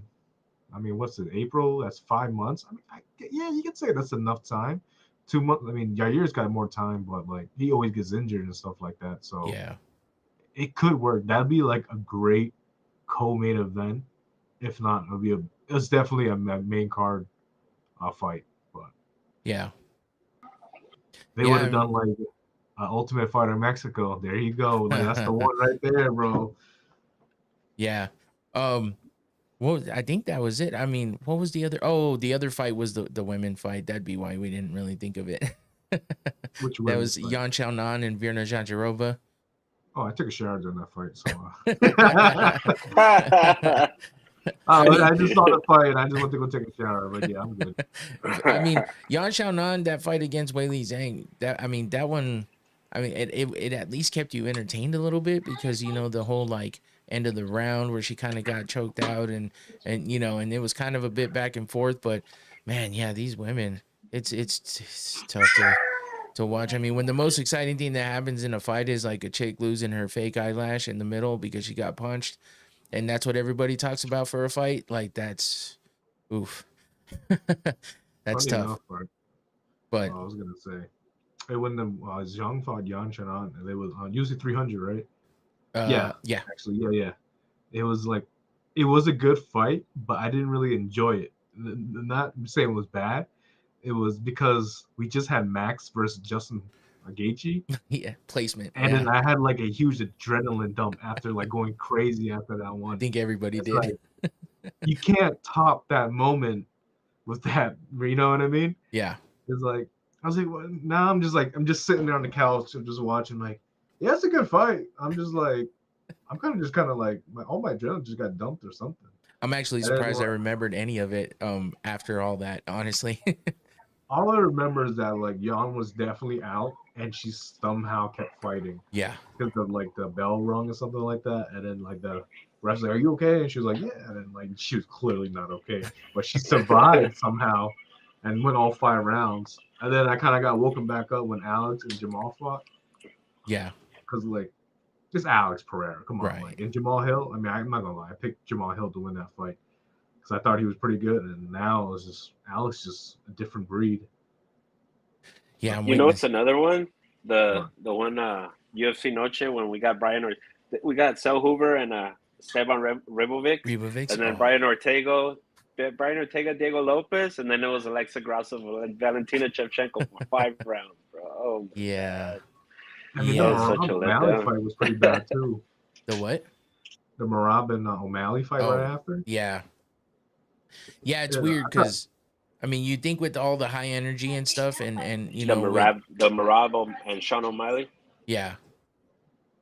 Yeah, with all the high energy of Marab and stuff like that, you would think it'd be a lot more exciting, but then you just see that, the takedowns and the holds, and then it's like fuck. And then Sean not being Sean, it was weird. That was a weird one. yeah, the co-main event and the main event it was really a stinker, to be honest. And I was just like, oh, that was not gonna be the most memorable UFC Noche card. They're gonna remember for how it looked like, but the fights did not perform. At least the 2 title fights that Yeah. were. And it took Yeah. fucking forever. Forever. That was the longest fucking card ever. So Yeah, you know me. I was like 2 a.m. like freaking struggling to watch this fight. yeah. Yeah. So, All right. Well, shit. I mean, that there wasn't really. I mean, there was some fun fights on the undercard as well of 314, but it wasn't anything too crazy. I mean, I feel like the card overall was pretty good. But like I said, in comparison to the rest of there he is. Oh, one comes back, one freezes. We're good. All right. I think we're good. But yeah. So but again, it's just in comparison to the rest of the fights this year. It's like, I mean, at least we got that one. It keeps you hyped. and it brings you back in. But yeah, someone said in the chat too that 315. Oh, Vinny Talks said 315 does not look good, and he's not wrong. So that kind of sucks. But we'll see. You never know. Sometimes you get surprised by the cards that don't look good on paper. No, don't give me that BS, Biggie. That's what I was saying earlier, man. This is the shit I'm saying earlier. Just trying to be This positive. is the shit I'm talking about. We need content to push out, bro. We need content to push out. Come on. We're hoping thing for I'm it. talking about. Dude, we originally had Michael Morales and Gilbert Burns on that card, on the main card. And what they do, they put it as a main picks in main event, Apex main event. You see what I mean? Like, yeah. They already sold out the card, and they took a good fight off the main card. Yeah. They could have took any other fight. Is 316 the Bilal card? Is that the Bilal card? 316? 316? 315 is next. That's 315 is the Bilal card, right? Yeah. Dude, I'm telling Bilal you. JDM, I think. It is. That's the shit I'm talking about, Biggie. Like, we're getting too comfortable with letting shit like that slide. Well, and the other bad part is there's two girl fights right in the middle of that. So well, it's fine to be honest. To be honest, I'm actually looking at the card right now. Yeah. I mean, it's Jose Aldo, Ayman Zahabi. It's not bad. I mean, I don't care for Zahabi, really. I care for Jose Aldo, but Zahabi is just like, this is kind of like maybe a layup for Jose Aldo, or Zahabi gets a win over a legend. Yeah. One of those fights. BSD versus Joel Alvarez, a banger fight. Love it. Grasso, Natalia Silva, good fight. You know, former champion. You're not going to put it on the undercard. Valentina Shevchenko, Manal for Rio, whatever you pronounce her last name. Firo. It could be really boring in my eyes. Yeah. I feel like it's going to be, I think Firo throws a lot of the same combinations, to be honest. Bilal and JDM. Chuck Buffalo. It could be Chuck Buffalo. It could be a good fight. I'm not gonna lie. Like, I think it might be a good fight. But like, you could have put, no disrespect to Jose Aldo, like him on the main prelim main event and kept Michael Morales and Gilbert Burns. You know, you're trying to build that star, you know what I mean? Yeah. With Michael Morales. But I don't know. Man. Yeah, and I mean, I don't even know. It's kind of disappointing because then you come off at 314 and you're like hyped, ready for the next pay-per-view, and then you kind of get this that you're not worried. You know, you're like kind of worried about it. Like, is this gonna be good? I don't know. Yeah. So the thing is too. Well, I mean, we got I mean, we're on break this week for UFC, but we got WrestleMania, so I'm pumped for that. But the week after is UFC Kansas City, which is actually a pretty good card, which I'm actually looking forward to. But the main event I'm a little iffy on, like Carlos Prates and Ian Gary. Now on paper it looks like a great fight, right? Two strikers gonna, go 5 rounds, right? Carlos Prates is obviously the fast rising welterweight contender that UFC wants to push. Fighting nerds, he has the cool, not gimmick, but like, he has the bad boy persona. Like, I smoke, I drink, and I fight, and I do it all at the same time. And but the thing is with Ian Gary, he's not one of those fighters that fight to what the fans want, right? He'll fight to however he gets it done, like how he wants to, get the W. Like with the fight with Neil Magny made me realize, like, like I don't know if Ian Gary's like the friendly style that everybody thought he was gonna be. He's gonna like pick his shots and then maybe kind of like grapple Prates, to be honest, because everybody thinks it's gonna be a 5-round stand-up fight. And like Vinny says in the comments right now, Gary Magomedov is incoming. That's exactly what I'm thinking, bro. Like, you remember when people thought Chito Vera and Corey Sandhagen was gonna be a banger? Yeah. And that was just a one-sided like fight, and Corey Sandhagen made it extremely boring. Yeah. And Chito couldn't do nothing. That's how like I literally think this fight's gonna go. Like, praying it doesn't. I'll hope like Prates actually shows up and like drops Gary, makes it a dog fight and everything. That's what my thinking is. Yeah. Just man. You got to bring the go there now. You got to bring the reality to it. No, man. It's like fuck. Because I mean, it's true. You know what I mean? It is. And it's like Vinny said in the chat. He did the same to MVP. MVP, yep. Yeah, because everyone thought that MVP versus Gary was going to be a banger, and it wasn't. Honestly, I didn't think that fight was he's that gonna bad. wrestle, man. I just don't think it was to what the potential that it could have been. I thought MVP was a better striker, and obviously Gary was the better grappler. But even moments when MVP, if some moments that MVP had in the grappling exchange, like maybe like kind of a little like shocked me a little bit. I Yeah. think he kind of fucked up in the third round in the grappling exchange, and that's what gave Gary the win. I thought Yeah. MVP could have edged that out, but it is what it is. I mean, Yeah, MVP I just see got a it big the win same over way though. Sean. It's like he's gonna go to Dagestan for 2-3. Like he went to Dagestan for 2-3 years. Bro, I swear, dude. And think about it, he's coming on short notice too, so he's definitely gonna go with a wrestling approach. Yeah. Yeah. And then he knows how dangerous Prates is on the feet too. So yeah, and that's what he knew about MVP, and I think that's kind of why he made it that kind of fight. You might see the first fighting nerds lost in the UFC out of the original 4. Mm. Yeah. Yeah. So I don't think Gene Silva loses anytime soon. I don't think so either, because you know, I mean, that performance against Bryce, I know a lot of, and I think he surprised everybody with that ground game he had, because a lot of people were saying, oh, Bryce with the subs, Bryce with the grappling, there's no way that, you know, Jean's gonna be good defending against that. And I'm like, this is all I kept hearing, and I'm all, how the fuck do you guys think that? I don't understand. I feel like I've heard a lot about Jean Silva being good on the ground. Just because we hadn't seen it didn't mean it wasn't true, you know. That was like his time to show it fully, you know, followed through completely with it, and he did. And I felt like it was a great performance for him, and showed off a lot of what he could do. And the thing with John Silva too, I think he's just physically stronger than Bryce too. And like he was just like Vinny says in chat, he was just toying with him, bro. Like honestly, they didn't even have to try on the feet. I mean, we're not gonna act like Bryce is great on the feet either. Like she still was levels above him, but like Yeah. just the fact that he was able to just manhandle him on the ground, throw him around really, and then just submit him like that so easily too. Like every time like Bryce was trying to shoot for a takedown, and then like Gene just immediately grabbed his neck and was like, "Yeah, I'm gonna choke you out." First one didn't work out, but then when he went for the ninja choke in the second, that was beautiful. Put So him out nasty. cold. My issue with Gene is that like he seems to have weight cut issues. So he missed weight for one of his fights. I think it was against Charles Jourdain. He missed weight like a pound and a half, and then he almost missed weight for the Miami one. Yeah, he had to He go was back. like, he had to go back and cut the weight. Yeah. So if Gene Silva can, I don't want him to be like one of those problematic fighters, like where he's gonna have weight cut issues every time that he goes into the scales, because you never know when the UFC just might be nervous. Like, hey man, you be getting close to like missing weight every single time.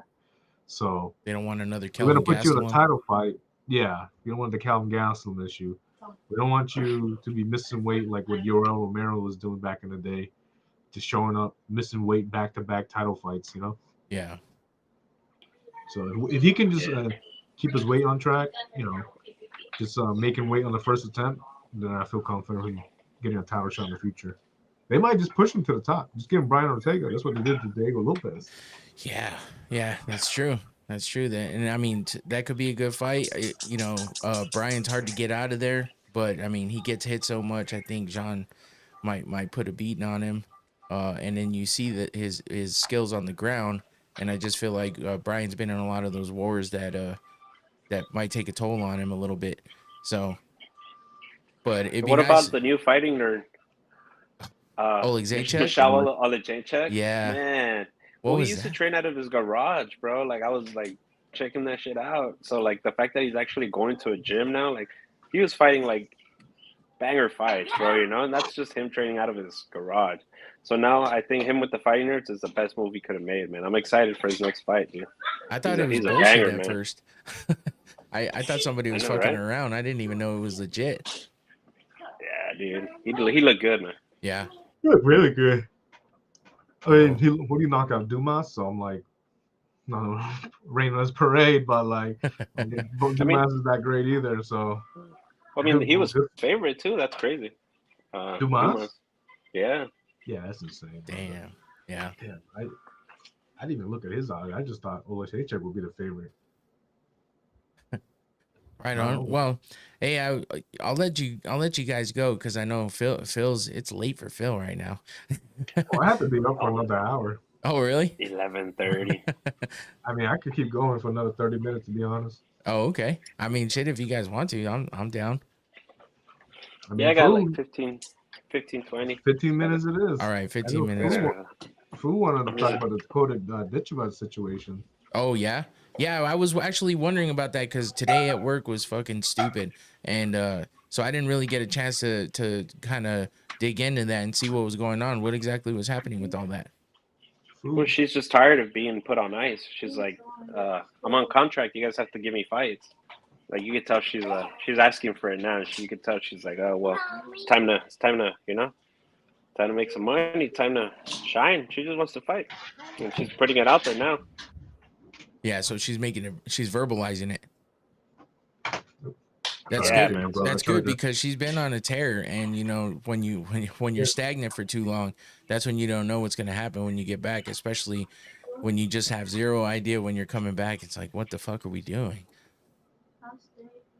With Dakota, yeah, just get in the UFC, man. Like, what are we playing? That's what we really need. Like, what do you got to do? You got to buy her contract out, Dom. What are you doing? You're not doing anything with her. You're about to lose her. You just lost Chanel Dyer, one of your best women's prospect, to come after Dakota, because Chanel Dyer is really good fighter, 6-0 fighter, and she trains out of Great Britain top team, and she's has like 3 finishes. She has a viral head kick knockout, and she's only 23 years old. And they just lost her to the contender series, so I might as well just give her Dakota too.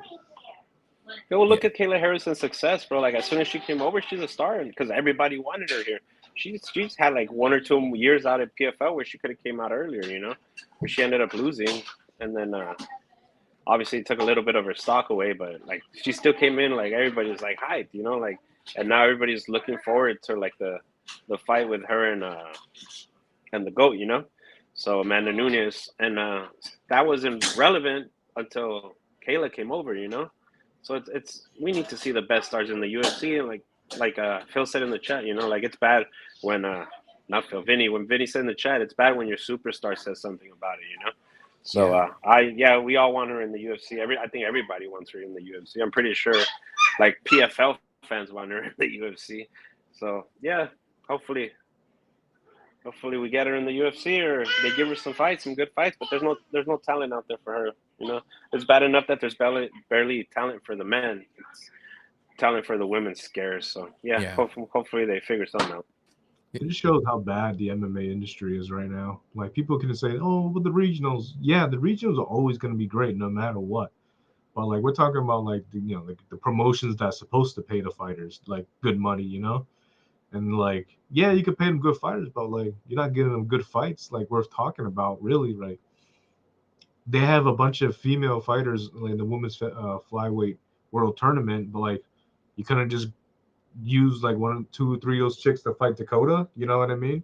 Like Liz Carmouche, that's a good test for her. You know what I mean? Like it's not the most what's it called, popular fight to watch, but like it's a test. Yeah. Liz Carmouche is a former Bellator champion. She beat Valentina Shevchenko way before she fought for UFC title. I'm like, hey, that's a notable name. Hey, I beat Tyler Santos and I beat Liz Carmouche. Two respectable names in the women's flyweight division. But no, they threw her in the world tournament. So it's just the tournament's so dumb. It's like not even worth it anymore. Just do it for a Especially. division where it's stacked, and you're like, all right, let's do this. Like how Bellator was doing. Yeah. But they want 8 tournaments per year for $500,000 that in a studio in Orlando, Florida. That ticket sales aren't up, bro. Like Yeah. that shit's smaller than Apex. Like, what are we doing? Damn. The only thing that worries me about Kayla though, just because I saw the chat right now, Infinity said Kayla's a monster. I'm like, the only thing that worries me about Kayla is that weight. And then I mean, that last fight against Ketlin Vieira, it was a little so. I mean, but at the same time, what she's capable of. And she hasn't come in and made that big splash in the UFC just yet, but everyone can kind of see like what she's capable of. We know what she's done in the past, but she's at such a lower weight now. It's like is that going to carry over? Are we going to see those big punches? Were we going to see the big finishes that she was getting in the PFL, or the dominant wins that she was getting in the PFL? So that's the only thing I worry about a little bit. She did dominate Holly Holm in her UFC debut. She finished her in the second round, choked her out, I believe. Yeah. Like she just manhandled her the whole fight. So her strength is still there at 135. Yeah, Caitlin Vieira, she looked good. She didn't look great. It wasn't the most exciting fight, but she got the job done, which is the most important part. Right. The thing is, what backs her up is that she's a great talker on the mic. Yeah. She can sell a fight. So that covers everything. If you like, it's like wrestling, right? Pro wrestling. I don't know if you guys. Well, I know food watchers. I don't know about you, E, but like in pro wrestling, man, you don't have to be the greatest in-ring worker. You know what I mean? You just have to be great on the mic. And the mic, if you're great on the mic, that sells. Yeah. Right. So that's the number one thing about pro wrestling in America, at least. So like Kobe Covington was great on the mic, but you watch his fights, he's just like, you know what I mean? Bilal, he's trying to do it right now, but he's a little cringe when he does it, but it might work. Hey, but Kobe Covington is one of the nicest persons ever, bro. Like, when you meet that fool when he's not on character, he's like one of the nicest people in the world, bro. You would never, ever believe that shit, dude. Yeah. Okay. So, like, this for a fact? Yeah, I know for a fact. Yeah, I heard from people. Like, same thing with Dylan Danis. Closest friend. All right. Thanks, Infinity. Take it easy. Peace. Yeah, so that's the thing. I don't know. I don't know how to get past Colby. I just see him, and from day one of seeing him, I was just like, not even hearing him, just seeing him, I was just like, So I have strong feelings that I have to stuff down. I know everyone says it's a game, it's a joke, it's a character. I get that. Sometimes though, that character seeps in a little bit. You know what I'm saying? And I hope that's what I always hoped. I'm like, I hope he is a good dude. And that's the thing that I try to remember, because man, it's not even that I'm offended. I just get pissed off. It's like same thing with Bilal. It's like, dude, Bilal doesn't even, he says dumb shit. But it's more cringe than anything. It's like somebody is trying too hard. You know what I mean? They're just trying too hard to talk shit, and they're not good at it. So stop it. And sometimes that's how I feel about Colby too. And then just the shit that he says is just like, oh my God. my favorite shit talking from Bilal is when he's talking about Leon, especially after he beat him. If you ever go on Bilal's Twitter and just looks at every time like Leon's mentioned, he just clowns him every single time. Like, you remember how Leon was supposed to fight JDM in London? Yeah. And then Sean Brady came in, and he was just like, "Damn, I took Bilal's belt. I took Leon's belt, and I took his opponent." Yep. That's true. That was funny. And then how he was like, headshot bang, but y'all don't even have guns. That was Sean Brady. Oh, was that Sean Brady that said that? Yeah, that was Sean Brady. Oh, that's Brady. right. Fuck, I forgot. That's right. I shouldn't credit Bilal with something that good. Maybe Leon, we might have ranked him too high. Like, rated him too high, maybe. He's a situational guy, because if he's not in the right situation, he shuts the fuck down. But if he's in the right situation, you know what I mean? Like, even against damn it. How did I forget his name already? Diaz, bro. What's that? Yeah, kind of. No, when he won the belt. What the fuck is? How am I spacing? Usman, yes. When he was against Usman, how shut down he was. I do feel like Kamaru. Yeah, Kamaru. Yeah. I do feel like his corner gets all the credit for that, because they hyped him up so hard, and I feel like it's the only thing that carried him through. It's the only thing that kept him going. I feel like he was almost ready to quit on the stool. Like, that's how bad that was. And then you just see him in these fights, like you see him against Bilal too, and it's like, are you even awake? Like, what's happening in your brain right now? He's got this crazy just fog, block wall up, and it's like he doesn't even see his opponent.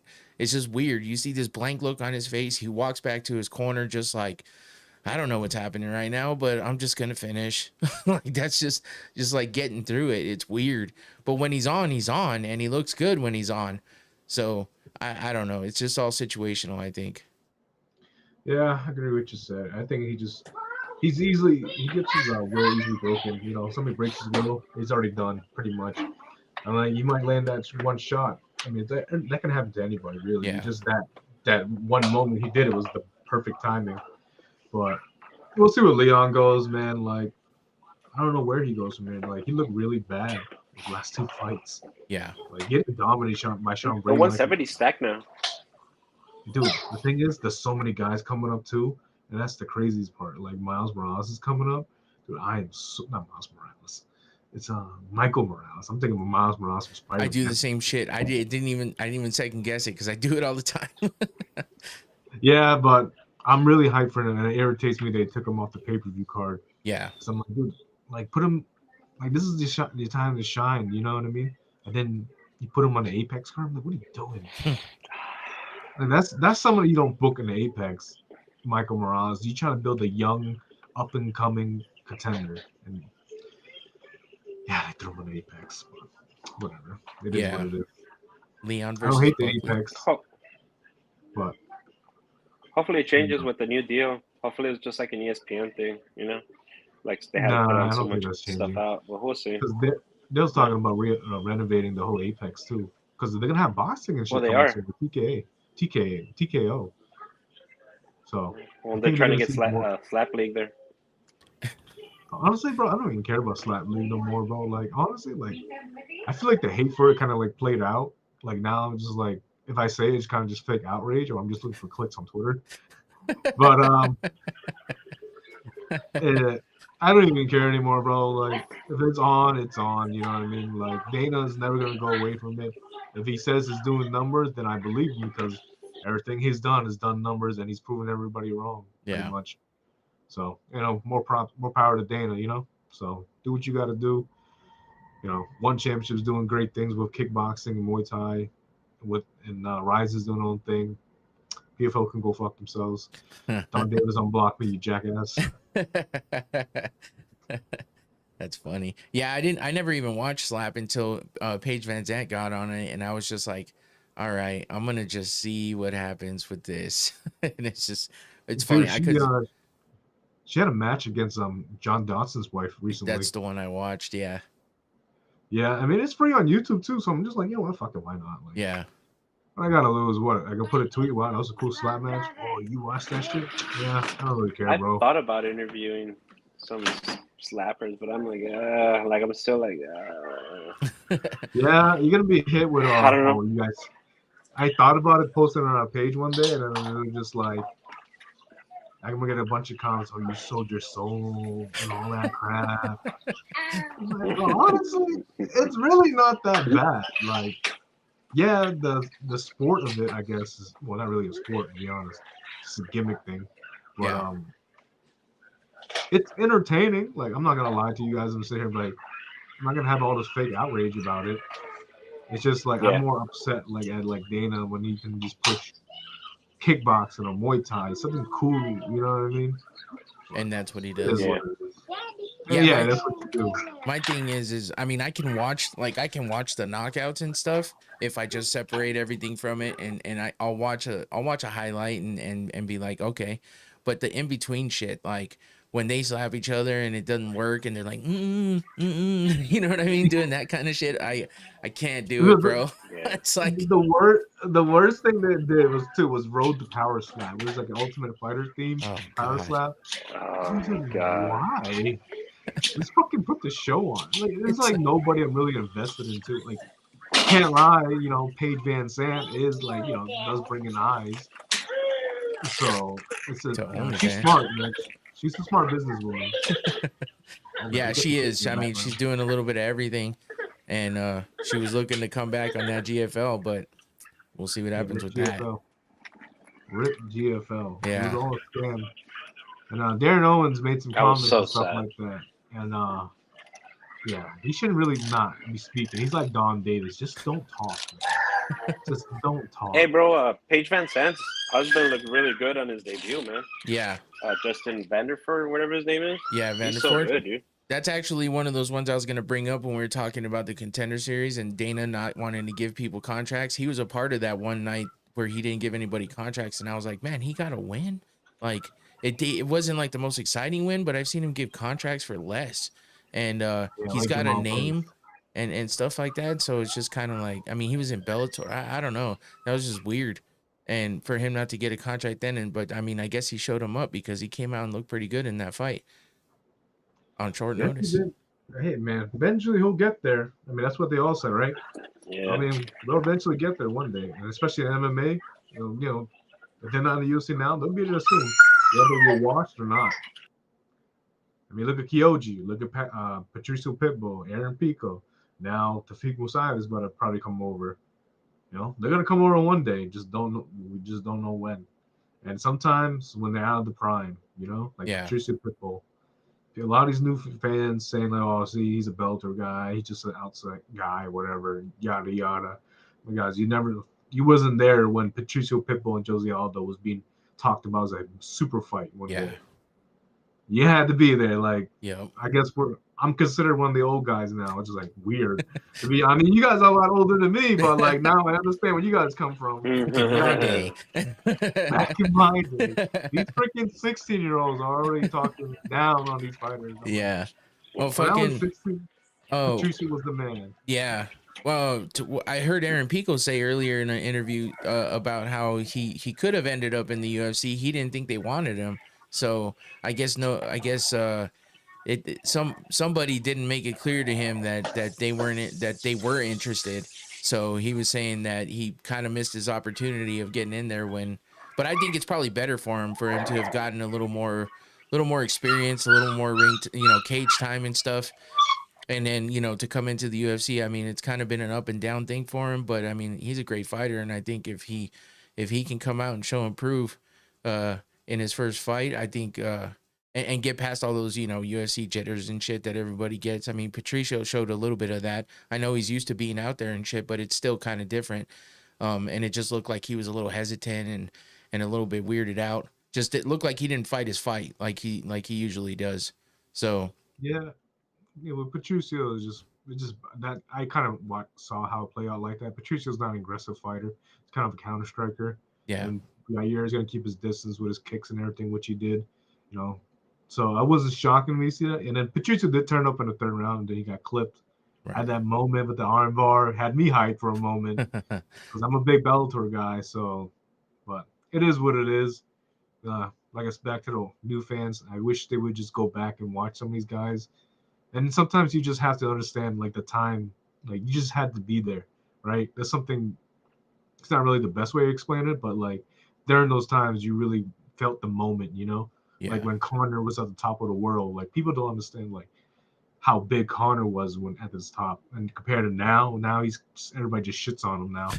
Yeah, pretty much. Dude, Conor. That's why John Jones to me is a GOAT. Like, because I got to experience him growing, like, just developing as a mixed martial artist, and so where he's at now, like, I still think he's a freaking GOAT, man. Like, I don't think anybody on this planet could beat him. Like, if you lock him up with anybody else, like, one-on-one in a room, I think John Jones comes out 6 billion times out of that fucking room. Is that a Dana quote? No, that's just me. I was gonna say, damn, we got Dana White on the show today. That was such a Dana quote. Like, I know he said that, and that's a good way to end the show because I gotta go soon. Wow! I was just fucking with you, boo. I thought this was a safe space. Damn. It was too perfect. Dana White goes out of his ass, bro. No, I mean, he's proven, man. I gotta say that. Even when he has trouble, against like Dominic Reyes, Gustafsson and shit, he still pulled it out. Sometimes it's questionable, but I mean, he comes back after so long and fucking against Gon. Who I was disappointed in Gon doing what he did against him, and then Stipe was just done though. It's like Stipe was done already. He said, "Thank God," when they were talking about him being retired. He's like, "Thank God." He just wanted to get it done and over with. So, he may still have the sport in his heart, but he wasn't there ready to keep going, to win and keep going. And it was over for him. He knew it. He was done. And, he gave a little bit of a fight, but it wasn't, so yeah, it's just tough. I want to see John do something big again with a little bit of a test and, as he gets to it. Yeah, but he's at that age where he doesn't need to. He doesn't really need the Tom Aspinall fight. If he's just gonna retire now, then I would have been okay with it. But like it, and also like for the UFC, Tom versus John is a big fight for them. You know, it's not legacy wise for like John Jones for him to take it, but for me, it's just I want the big heavyweight fights because I told my friends and other people before, I'm like, UFC just fails to capitalize on like the biggest heavyweight fights they can make, which is like Jones, Ngannou, Fedor, Brock, Randy, Fedor. You know what I mean? Yeah. And we just never get those big ones. And I just want it one time, man. Just like I didn't get to see Fedor versus Mirko Cro Cop because I wasn't a fan at the time, bro. I was like freaking like what's it called? I don't know, freaking playing on playground. I don't remember what year it was. I didn't get to experience that moment. I mean, there was Alistair Overeem and Brock, but they wasn't really. It was like number 2 versus number 3 at the time. But not number 1 versus number 2. So it's either Ngannou and Jones, or even Ngannou Aspinall, to be honest, or Aspinall versus Jones. Just give me one of those 3, and I'll be happy. Yeah. That's what we need. We need that shit right now. But maybe because it's just a lack of heavyweight fights that we get now, like the good heavyweight fights, it just makes me feel this way. Yeah. But I don't know, fuck this division now. At least it's my favorite division. Now I'm a flyweight guy. I dropped down like freaking over 200 pounds. Holy shit. Yeah, I mean, they're exciting. I think the featherweight's the division right now. It's there's a lot of fucking fights in the flyweight division right now that really get you going. At least I think so. Shout out Joshua Van, shout out Kyoji Horiguchi, Brandon Moreno, Kai Asakura, all those guys. Energy. How can I forget Energy? And a bunch of those other Russian, Kazakhstanian dudes that freaking coming out of nowhere. Tagir. I didn't Tagir. Not the biggest fan. Kai Kara France, whatever. It's just a name. Yeah. But I think I'm ready to wrap it up. Yeah, cool. No, that's good. I appreciate you guys, man. That was stuff, bro. That was fun, man. Just shooting the shit, talking about the old days, talking about the new stuff. Yeah, I appreciate you guys again, and I'm happy to be here and be a part of you guys, and I'm looking forward to a lot more. So, thanks again. Thanks for having us on, bro. 4 guys actually hit me up during this time, and I'm just looking back. I'm like, oh shit, no, I gotta get back to set up some interviews now.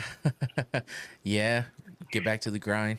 All right. Well, thanks for everybody that joined in the chat. Thanks for everybody that joined in watching live. And if you're watching this later, thank you for that as well. Don't forget to like and subscribe and come back next Thursday. I'll be back with the next UFC card coming up, Protest versus Gary. And that should be a good one. And then I'm like, I don't know what they're doing. I'm not in on Bryce Mitchell. Oh, okay, gotcha. Bryce Mitchell. I thought I was missing out on an inside joke or something. I'm like, I don't know what's happening. He did the cross for Jesus, but I thought he was doing the cross for the Bryce Nazis, Mitchell, to be the honest. cross for Jesus. That's how I know. I'm like, yeah, I should be done now because I didn't even know what was happening. All right, MMA Fool, thank you, brother. Appreciate you, Phil. Thank you as well. Yep. Take care, everybody out there. Come back next Thursday. We're out. Peace. Peace out.